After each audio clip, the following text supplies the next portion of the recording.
Les unitats didàctiques que hem anat veient fins ara ens han ensenyat la manera d'analitzar estadísticament, tant numèrica com gràficament, les dades segons la seva tipologia i a descobrir possibles relacions entre dues variables quan es mesuren sobre una mateixa població o mostra.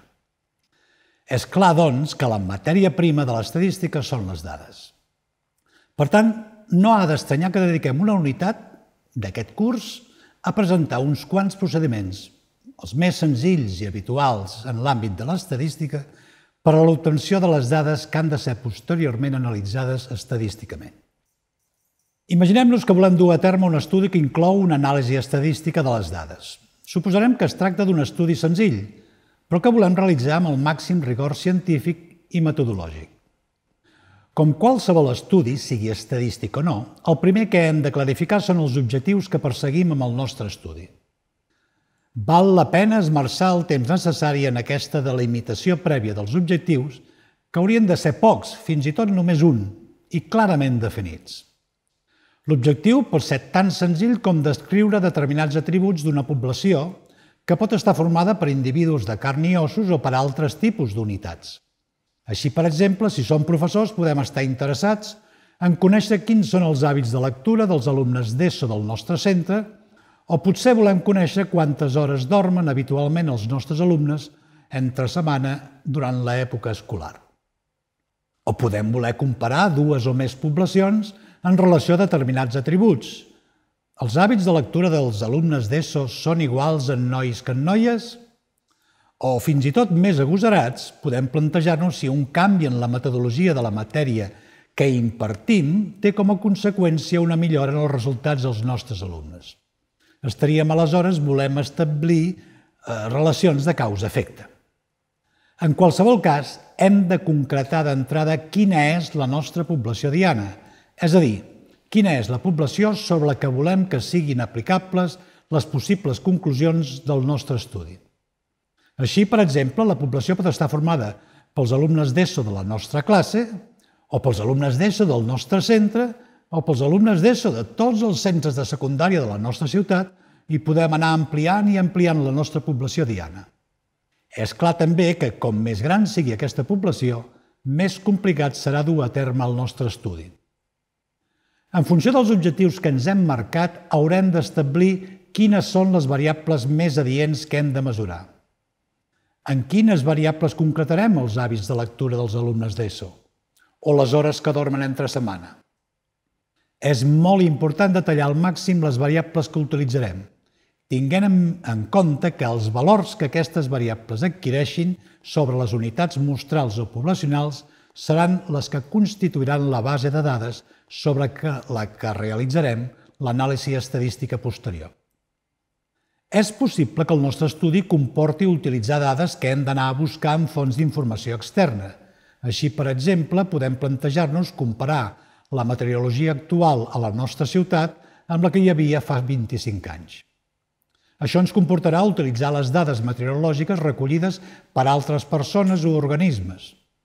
Aleshores, és indispensable assegurar la fiabilitat de les fonts d'informació i, a més, fer-ne referència explícita en l'informe final del nostre estudi. O podem estar obligats a elaborar les nostres pròpies dades per dur a terme l'estudi. En aquest supòsit, haurem d'establir anticipadament i amb molt de detall el disseny que aplicarem per obtenir les nostres dades. Les obtindrem a partir d'una enquesta o les obtindrem mesurant directament sobre les unitats mostrals? Vegem tot plegat com fer-ho. Parlarem de cens quan realitzem les mesures del nostre estudi sobre totes i cadascuna de les unitats de la població diana. Com és de suposar, els censos són factibles quan la població és petita o quan es disposen dels mitjans tant econòmics com logístics per accedir a totes les unitats de la població. Quan per qualsevol motiu no podem accedir a totes les unitats de la població, ens haurem de conformar en realitzar les nostres mesures sobre un subconjunt o mostra d'unitats d'aquesta població. En aquest cas, hem de procurar que la mostra sigui representativa de la població, és a dir, que sigui un reflex en miniatura de la població de procedència. Això no sempre és fàcil, tot i que és un pas crític en qualsevol treball estadístic, ja que si una mostra no és representativa de la població, no podrem mai assegurar que tot allò que estem observant sobre la mostra es pugui traslladar al conjunt de la població. Per aquest motiu, cal establir per endavant el que s'anomena disseny mostral de l'estudi, que consisteix en especificar en claredat el procediment que seguirem per seleccionar les unitats que han de formar part de la mostra. Parlarem de mostreig probabilístic quan totes les unitats de la població tenen una certa probabilitat coneguda de formar part de la mostra, que no té per què ser necessàriament la mateixa per a totes les unitats. Quan les unitats mostral es trien sense aplicar criteris basats en l'atzar, parlarem, aleshores, de mostreig no probabilístic. En aquests casos, gairebé segur que la mostra no serà representativa de la població i, per tant, les conclusions que se'n derivin no se'n podran traslladar al conjunt de la població. Això passa, per exemple, quan, per conèixer l'opinió que tenen els pacients d'un metge, es pregunta a cadascun dels pacients que un dia determinat acudeixen a la consulta del metge. En aquest cas, s'està suposant implícitament que la tipologia de pacients que van a la consulta és la mateixa sigui quin sigui el dia de la setmana, cosa que habitualment no passa. Es parla aleshores de mostreig consecutiu.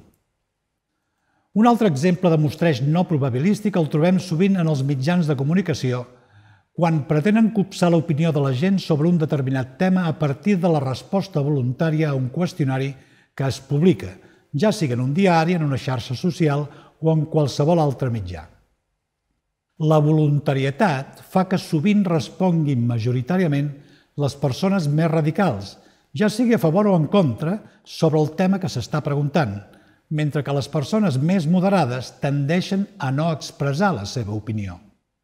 Per altra banda, només poden respondre les persones que tenen accés al suport, ja sigui diari, ràdio o xarxa social, des del qual es formula la pregunta, i per tant s'està ignorant l'opinió de les persones que no hi tenen accés. Si ens centrem en els mostreigs probabilístics, el més senzill de tots és el mostreig aleatori simple, que consisteix en fer un sorteig entre totes les unitats de la població per escollir les que han de formar part de la mostra. Això obliga a tenir una relació exhaustiva de totes les unitats que configuren la població. Així, per exemple, si la nostra població són tots els 250 alumnes d'ESO del nostre institut, podem voler escollir una mostra de 40 alumnes fent un sorteig. El més senzill serà numerar els alumnes de l'1 fins al 250 i triar a l'atzar 40 números diferents. Tot i que ens podríem imaginar el sorteig traient 40 boles d'un bombo, que conté 250 boles numerades de l'1 al 250, resultarà més pràctic utilitzar les facilitats de les calculadores o dels fulls de càlcul que incorporen tots ells funcions que generen valors aleatoris. Quan la nostra població està estructurada en estrats, podem decidir obtenir la mostra escollint a l'atzar les unitats en cada un dels estrats. Parlem, aleshores, de mostreig aleatori estratificat. Així, podem triar la mostra de 40 alumnes d'ESO del nostre institut, triant a l'atzar 10 alumnes de cadascun dels 4 cursos d'ESO. Quan la població de la que volem obtenir la mostra està organitzada en parts i aquestes parts, al seu torn, estan estructurades en subparts més petites i així successivament, fins a arribar a les unitats finals, es pot confegir la mostra avançant successivament a través d'un mostreig per etapes. Així, per exemple, si volguéssim escollir una mostra aleatòria de 40 alumnes, representativa dels alumnes d'ESO dels 10 instituts de la nostra població, podem començar per triar a l'atzar 5 dels 10 instituts. Tot seguit, triar a l'atzar un grup de cada un dels 4 cursos d'ESO dels 5 instituts escollits i, per acabar, de cadascun dels grups seleccionats, triar a l'atzar 2 alumnes. Aquest procediment és només un exemple de les moltes variants de mostreig de selecció per etapes que podríem arribar a aplicar en aquesta situació en concret. Veiem, doncs, que treballar amb mostres és força habitual en estadística. Tard o d'hora ens haurem de preguntar, i de quina mida ha de ser la nostra mostra? Aquesta és una pregunta que lamentablement no podem respondre en aquest curs d'introducció a l'estadística, ja que per fer-ho amb propietat cal endinsar-se en la inferència estadística. Malgrat aquest hàndicap, sí que és important tenir una primera idea dels elements que cal tenir en compte a l'hora de poder decidir la mida de la mostra que cal utilitzar. Recordem novament que, tot i treballar amb mostres, el nostre objectiu final és poder descriure les poblacions de procedència de les nostres mostres. On rau, doncs, la dificultat? Doncs en la que es coneix com variabilitat mostral. Intentem fer-ne 5 cèntims. Suposem, per exemple, que en una mostra aleatòria simple de 1.000 infants procedents d'una gran població infantil, clarament delimitada, observem que n'hi ha 50 que no estan vacunats contra la diftèria. Per tant, la proporció de no vacunats d'aquesta mostra és del 5%. Vol dir això que en la població hi ha realment un 5% d'infants no vacunats? És evident que no, donat que si triéssim a l'atzar una altra mostra de 1.000 infants procedents de la mateixa població, gairebé segur que el nombre de no vacunats no seria 50. Podria ser, per exemple, 60, i aleshores la proporció mostral de no vacunats seria del 6%. És a dir, la proporció mostral no és constant, varia de mostra en mostra. En això consisteix precisament la variabilitat mostral de qualsevol estadístic, és a dir, de qualsevol valor calculat sobre una mostra, com ara una proporció, una mitjana, una mediana o una desviació estàndard. Per tant, per començar a dir coses sobre el paràmetre poblacional desconegut, en el nostre exemple, la proporció real d'infants no vacunats que hi ha a la població, ens cal conèixer la variabilitat de l'estadístic que utilitzem, és a dir, en el nostre cas, de la proporció mostral. Això, encara que us sembli, no és senzill, però en tot cas és fàcil d'imaginar que la variabilitat d'un estadístic serà tan més petita com més gran sigui la mida de la mostra que utilitzem. Així, si ens donessin a triar entre una mostra de mida 100 i una mostra de mida 1.000, la majoria de nosaltres triaríem intuïtivament la mostra de mida 1.000. I si ens preguntessin el per què, doncs la majoria diríem perquè és més exacta o perquè hi ha menys error o qualsevol altra resposta per l'estil. La inferència estadística ens permet calcular la variabilitat de cada estadística, la qual no només depèn de la mida de la mostra, sinó també de la naturalesa de l'estadística que s'utilitza, ja que, per exemple, no és igual la variabilitat d'una proporció mostral que la d'una mitjana mostral. I és gràcies al coneixement d'aquesta variabilitat que podem tenir informació a priori sobre la precisió de l'estadístic, és a dir, sobre la diferència màxima que pot haver-hi entre el valor de l'estadístic mostral i el paràmetre poblacional. En el nostre cas, la diferència màxima que hi pot haver-hi entre la proporció de no vacunats de la nostra mostra i la proporció real de no vacunats en la població d'infants. En resum, doncs, per poder decidir la mida de la nostra mostra, ens cal establir per endavant la precisió amb la que volem conèixer o estimar, tal com es diu en estadística, el paràmetre poblacional desconegut, i a partir d'aquesta precisió desitjada, fer ús de la inferència estadística per calcular la mida de la mostra que necessitem. Els estudis que requereixen d'anàlisi estadística solen classificar a grosso modo en dues grans categories: estudis observacionals i estudis experimentals. Parlem d'estudi observacional quan l'investigador es limita a observar les unitats objectes d'estudi sobre les que mesura les variables o atributs que interessen, sense que en cap moment intervingui per modificar les condicions en les quals es realitzen les observacions. Imaginem-nos, per exemple, que volem comparar dues metodologies A i B d'ensenyament de la llengua anglesa a l'ESO. Sabem que l'IES 1 apliquen des de fa temps la metodologia A i a l'IES 2 la B. Seleccionem a l'atzar 50 alumnes de cada institut que acaben de graduar-se de l'ESO i comparem les qualificacions finals que han obtingut en l'assignatura de llengua anglesa. En aquest disseny ens estem limitant a observar les qualificacions que han obtingut els alumnes sense decidir en cap moment la metodologia d'ensenyament que havia de seguir cada estudiant en particular. Es tracta, doncs, d'un estudi observacional. Per contra, en els estudis experimentals, l'investigador és qui decideix el tractament que s'ha d'aplicar a cada unitat mostral o poblacional, per després mesurar les variables d'interès. Així, continuant amb l'exemple de la comparació de les dues metodologies d'ensenyament de la llengua anglesa, un disseny alternatiu podria consistir en aplicar les dues metodologies en el mateix institut, de manera que la meitat dels alumnes seguís la metodologia A durant tota la seva escolarització obligatòria i a l'altra meitat seguís la metodologia B. Òbviament, la distribució dels alumnes en els dos grups caldria fer-la a l'atzar en el moment d'iniciar els estudis. Al final de l'ESO es compararien les qualificacions de llengua anglesa d'una mostra de 50 alumnes triada aleatòriament en cadascun dels dos grups. En aquest disseny observem que és l'investigador qui decideix quins alumnes seguiran una metodologia o una altra i aplica un criteri aleatori d'assignació per tal d'intentar igualar al màxim els dos grups en aquells factors no controlables. Es tracta, doncs, d'un disseny experimental. Els estudis que no són merament descriptius, tant si són observacionals com experimentals, pretenen habitualment analitzar possibles relacions d'una o més variables explicatives, també anomenades factors, amb una altra variable, que es sol conèixer com a variable resposta. Sovint l'estudi cerca relacions de causa-efecte, analitzant fins a quin punt els canvis en la variable resposta estan motivats per canvis en els factors. Quan el factor és una variable qualitativa, les seves categories s'anomenen tractaments.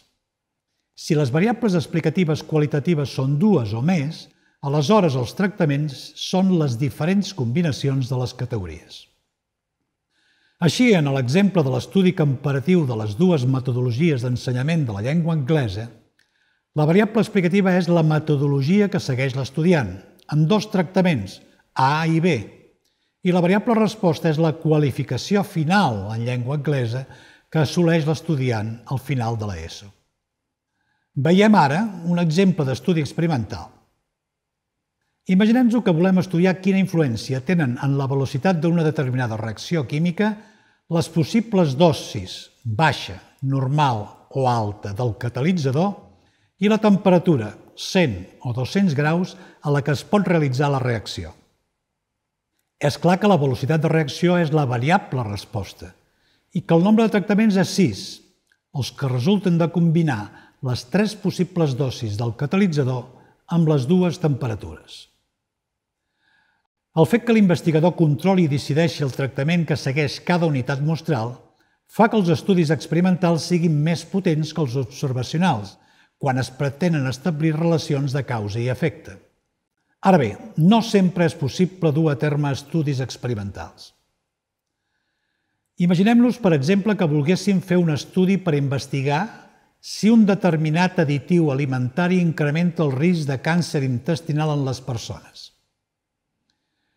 Un disseny experimental ens obligaria a seleccionar un nombre de persones de característiques similars pel que fa a l'edat, estat de salut, el sexe, etc., distribuir-los aleatòriament en dos grups i obligar a les persones d'un grup a ingerir aliments amb l'additiu, òbviament amb el perill potencial de desenvolupar un càncer intestinal, i a les persones de l'altre grup prohibir-los la ingesta d'aliments amb aquest additiu. És evident que l'ètica impedeix dur a terme un estudi d'aquest tipus. En tot cas, caldrà dissenyar un estudi observacional. Una de les dificultats de qualsevol estudi estadístic és el control de les anomenades variables de confusió. Són variables que estan relacionades amb la variable resposta i que l'investigador no ha tingut en compte a l'hora de fer el disseny de l'estudi. Aleshores, si aquestes variables no estan presents per igual en els diferents grups que configuren la mostra, en cas d'observar un comportament diferenciat de la variable resposta en els grups mostrals, no sabrà si és degut al fet de pertànyer a un grup o un altre o bé és degut a la presència desigual de les variables de confusió en els grups. En terminologia estadística es diu aleshores que les variables de confusió introdueixen biaix en els resultats o conclusions de l'estudi. Ho podem entendre millor si recuperem l'exemple que compara les dues metodologies A i B de l'ensenyament de l'anglès que utilitza mostres procedents de dos instituts, 1 i 2, un dels quals, el primer, aplica la metodologia A i l'altre la B. Suposem, per exemple, que la ubicació de l'Institut 1 en el territori fa que els seus estudiants siguin fills de famílies de classe mitjana alta, mentre que els de l'Institut 2 són fills de famílies molt més modestes. És molt possible que els alumnes del primer institut tinguin moltes més oportunitats que els del segon de rebre ja siguin classes de reforç o de fer estades a l'estranger que els ajudin a millorar els seus coneixements d'anglès. Això farà que si al final de l'estudi observem un major rendiment en els alumnes de l'Institut 1, que han seguit la metodologia A, no sabrem mai si la diferència és deguda a la metodologia que han seguit o bé als avantatges de formar part d'una família benestant. Per tant, el nivell econòmic dels pares dels alumnes és una variable de confusió. Igual podria ser-ho el sexe dels estudiants, ja que és sabut que el rendiment acadèmic no és igual en nois que en noies.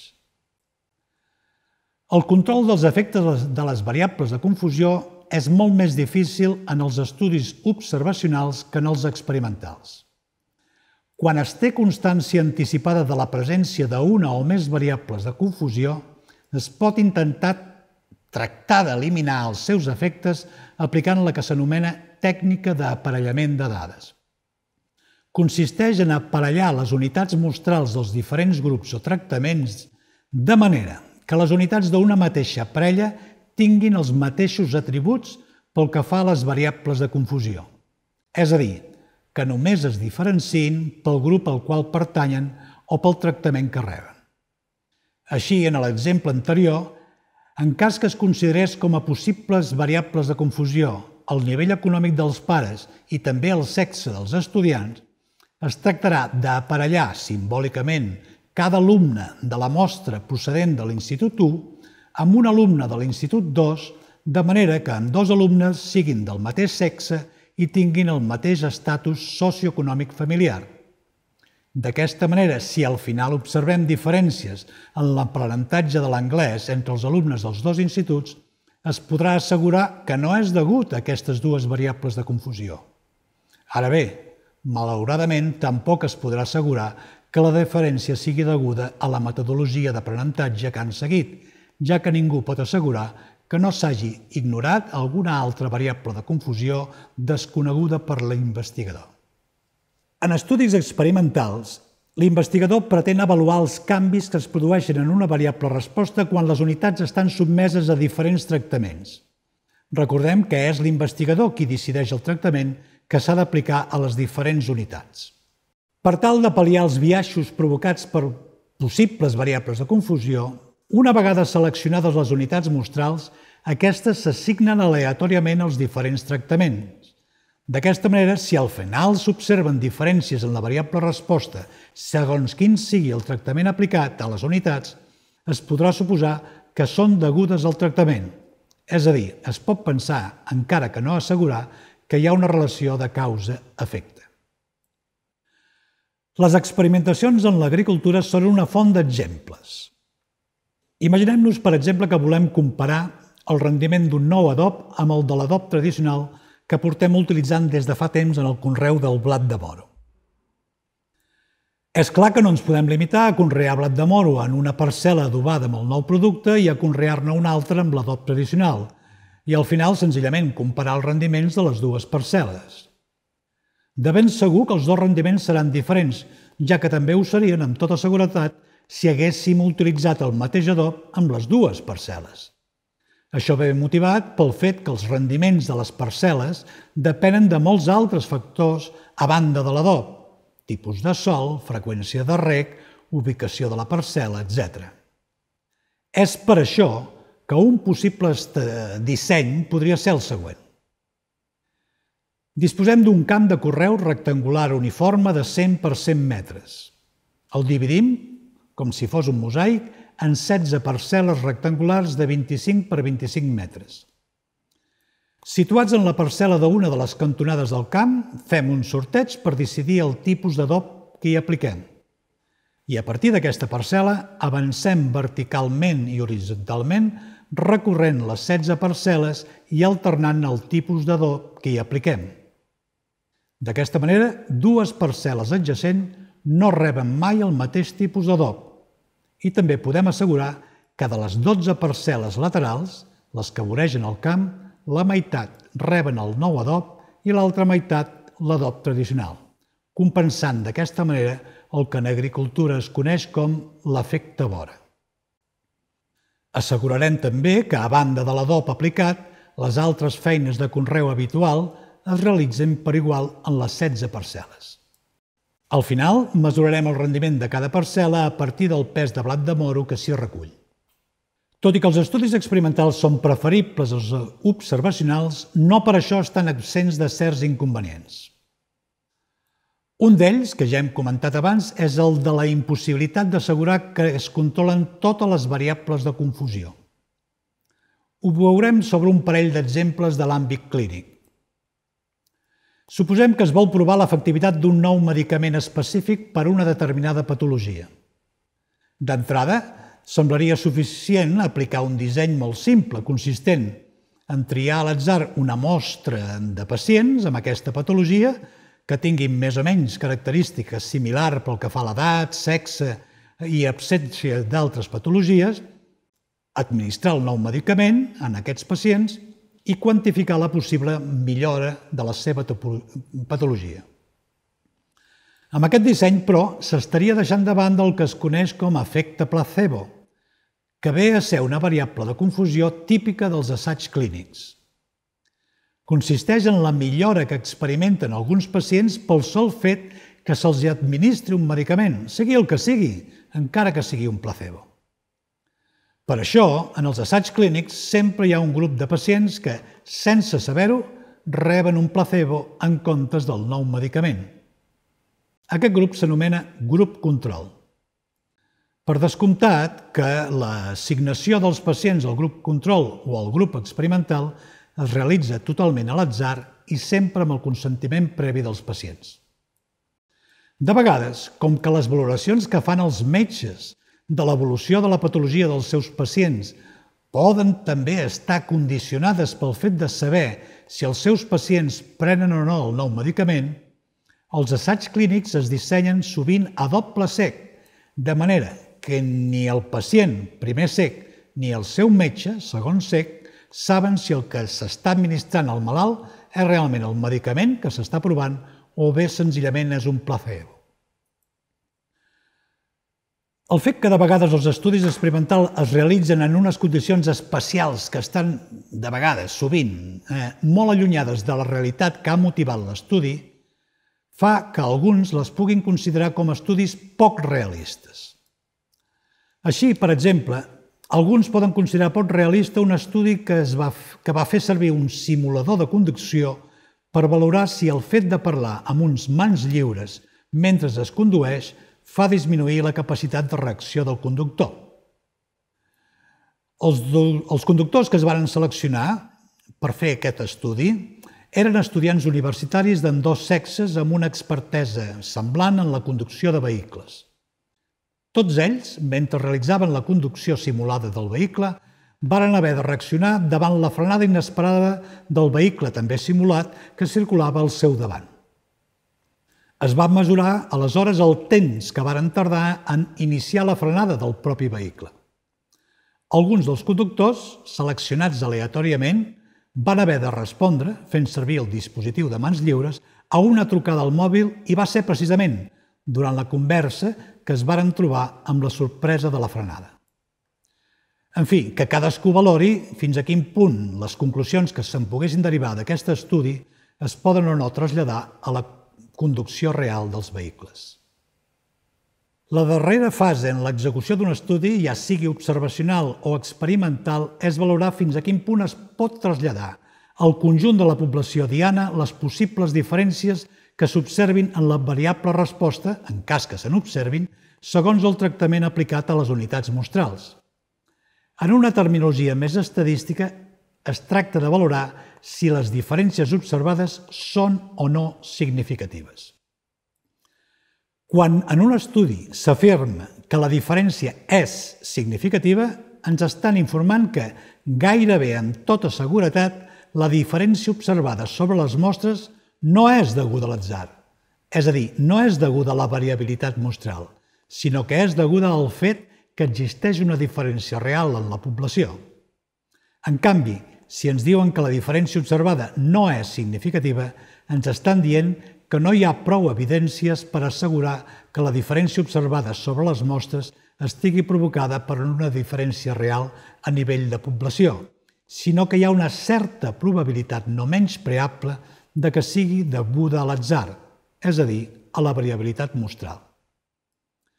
Així, continuant amb l'exemple de la comparació dels dos adobs, suposem que les 8 parcel·les adobades amb el nou adob han produït en mitjana 725 quilos de blat de moro, mentre que les adobades amb l'adob tradicional, la mitjana suposem que ha estat de 690 quilos.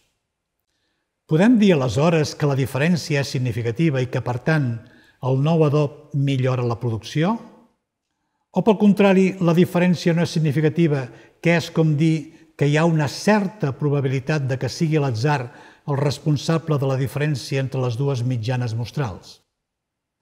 En aquest cas estem admetent que podria passar perfectament que repetíssim l'experiment i resultés que la productivitat en les parcel·les adobades amb el nou adob fos en mitjana inferior a les adobades amb l'adob tradicional, contràriament al que nosaltres acabem d'observar en el nostre experiment.